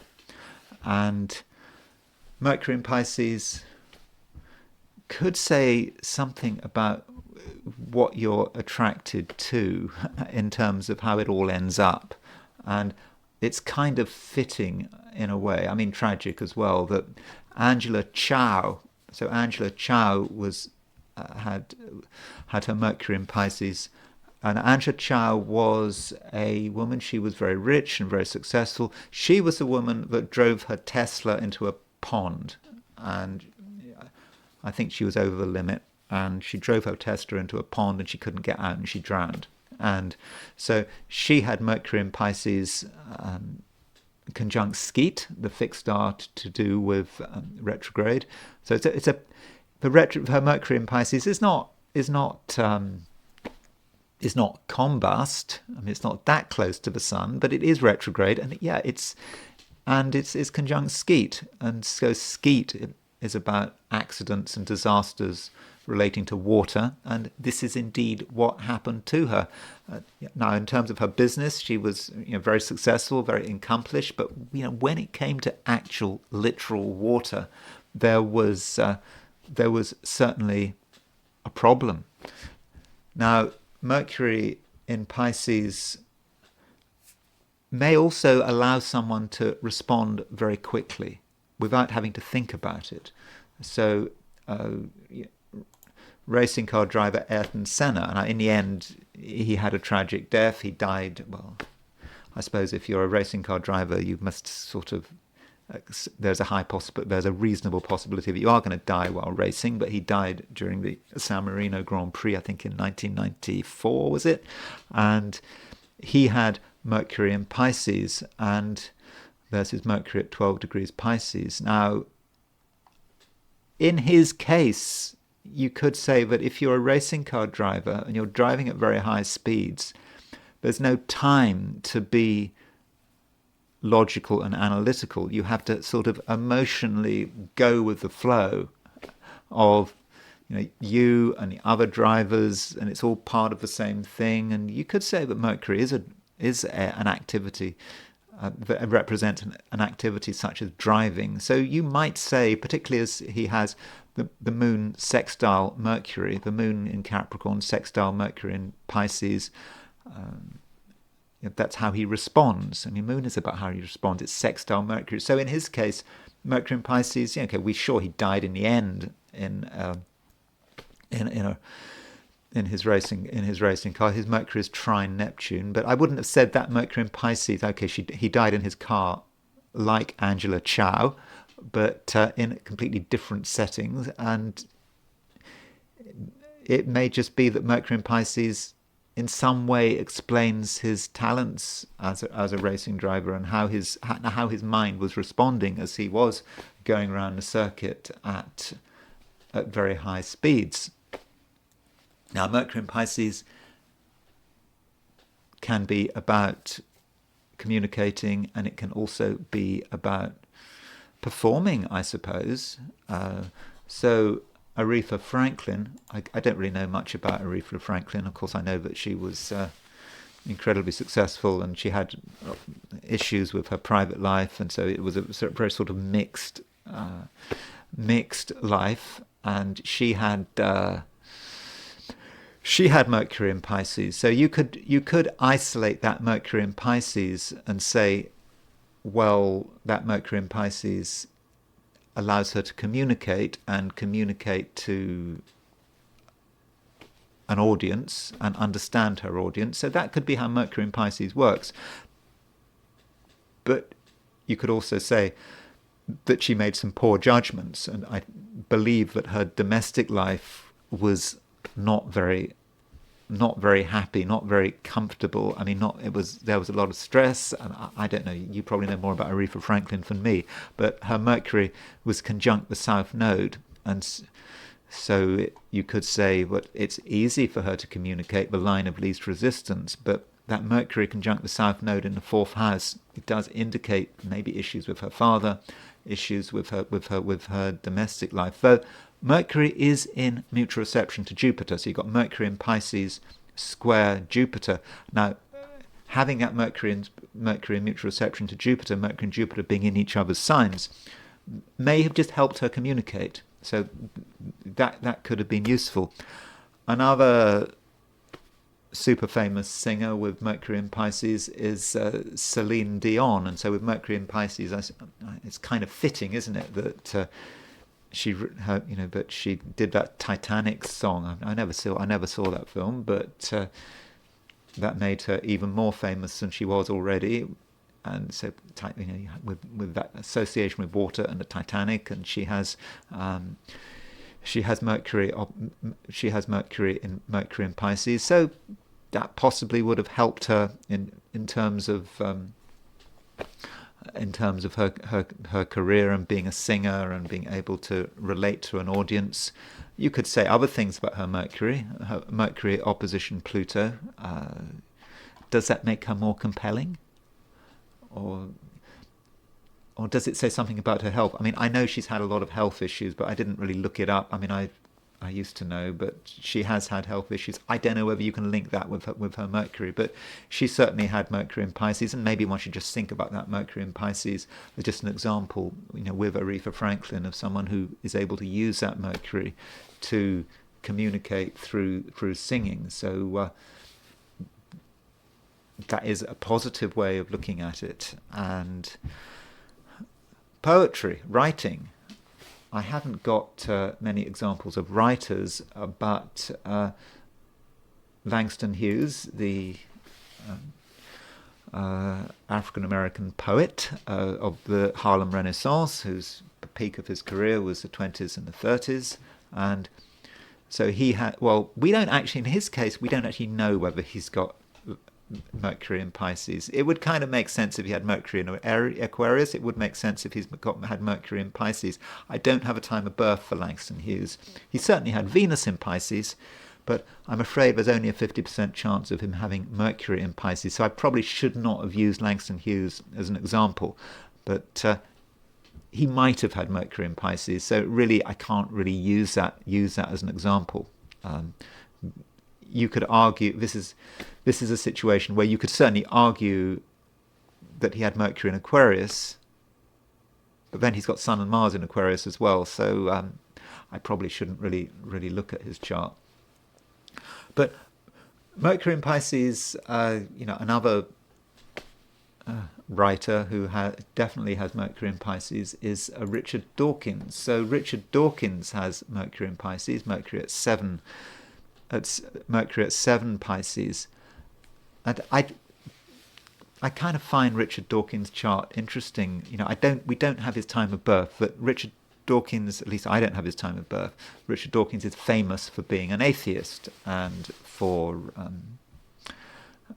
really pushing his point, perhaps pushing his point to an extreme. Yet he does have Mercury in Pisces. I mean, Mercury in Pisces and the Sun in Aries.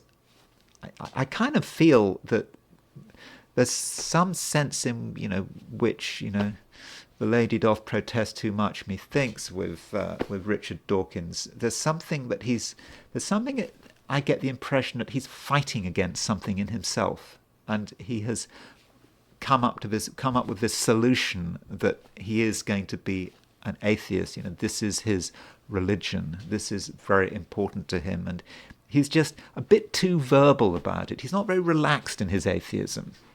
I mean, if he was more relaxed in his atheism, he wouldn't be so hostile. He wouldn't be so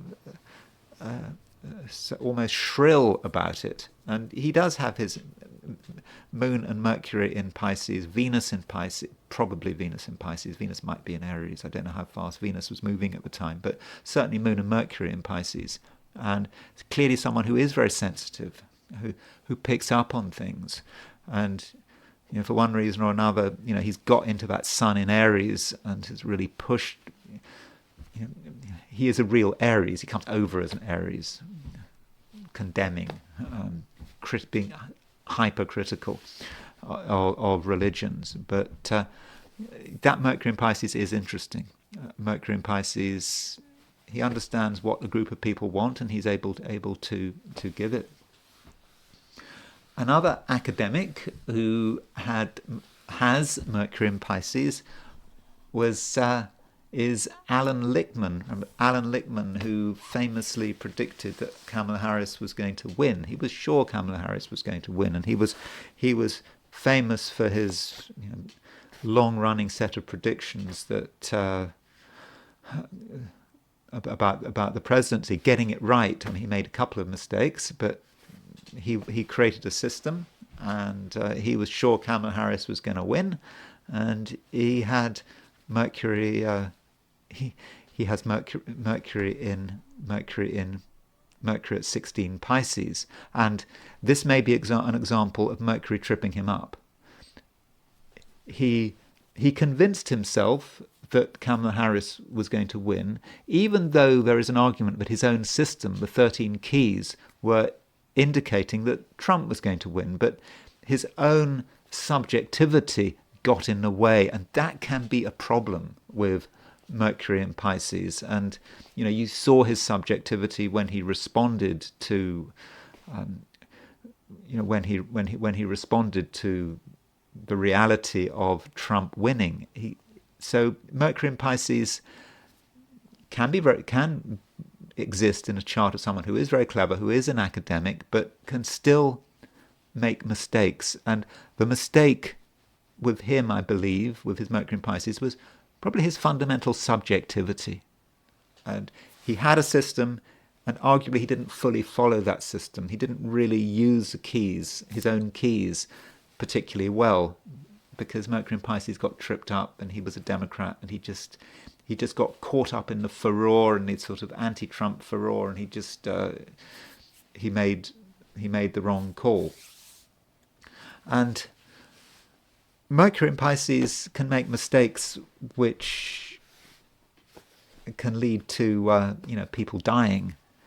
You remember, what was it, Ocean Gate, that submersible, that submarine that went down to the bottom of the sea, to the Titanic, and it had a carbon fibre hull, and it cracked, and the brains behind Ocean Gate was Stockton Rush. So here is Stockton Rush's chart, and Stockton Rush has his Mercury at 25 Pisces. So he was very persuasive. That's true. Like Dawkins, he had Sun in Aries, Mercury in Pisces, and he was very, very persuasive. Very strident about how correct he was, and there was no need to worry. But Mercury in Pisces, it can just make mistakes. I mean, that is absolutely possible.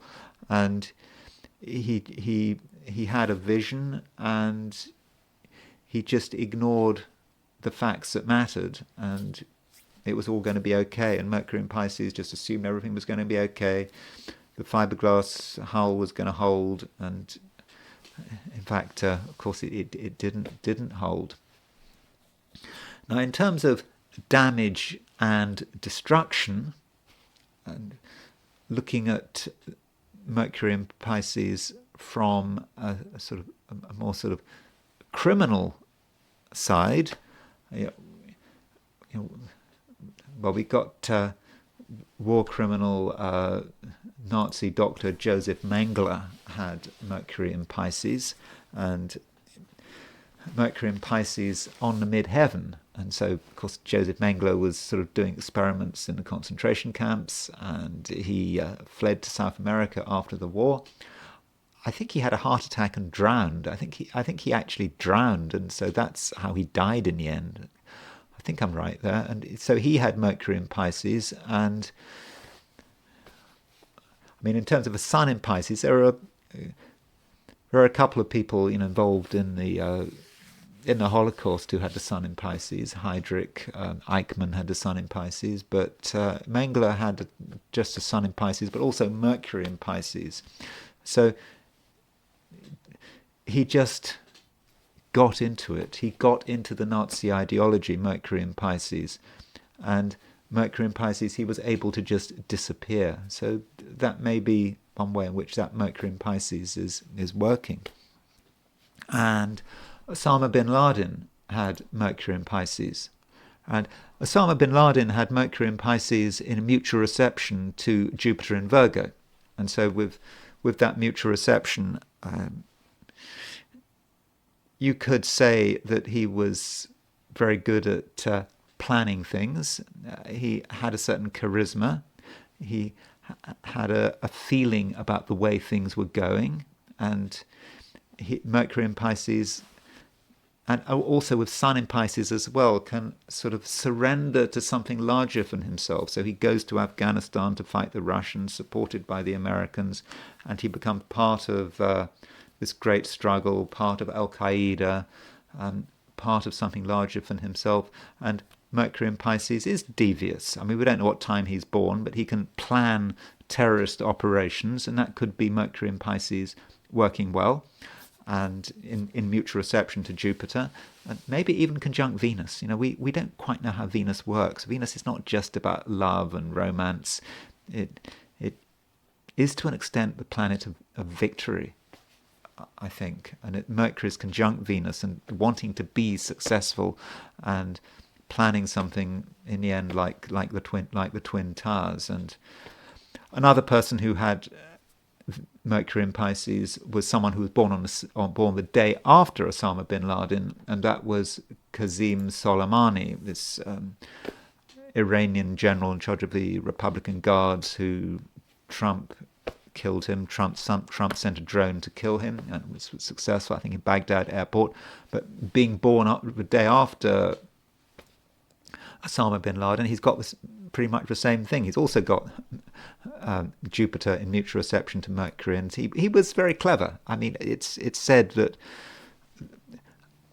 the reason that the Assad regime did not fall in Syria is because Qasem Soleimani, he went around the world. He talked to Hezbollah. He talked to the Russians. He talked to lots of different people.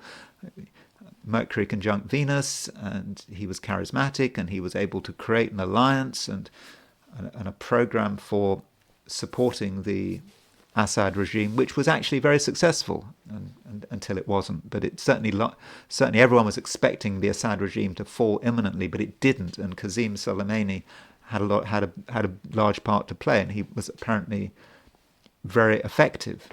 And so you could say that is how Mercury in Pisces might work, especially as it is in mutual reception to Jupiter. But it also is a bit devious, and like Osama bin Laden, he was planning things, terrorist events, and so forth. So there is a dark side to Mercury in Pisces. But those are some examples of how Mercury in Pisces can work. And I do think with Mercury in Pisces that I know that Mercury, to an extent, picks up whatever else is around it, whatever else is going on in the chart. I do think that Mercury in Pisces does seem to have an independence of its own, a power of its own, which, I don't know, maybe it's just my subjectivity, but Mercury in other signs doesn't always have. But I think we can, to an extent, make some generalizations about Mercury in Pisces, which may hold. Anyway, that's all I'm going to say about the subject. I hope you found this video of some interest. If you did enjoy this video, I'd be very grateful if you were to like it. If you're not subscribed, I would of course be super grateful if you were to subscribe. And if you want to buy me a coffee, there is a link in the description, and I will talk to you again very soon.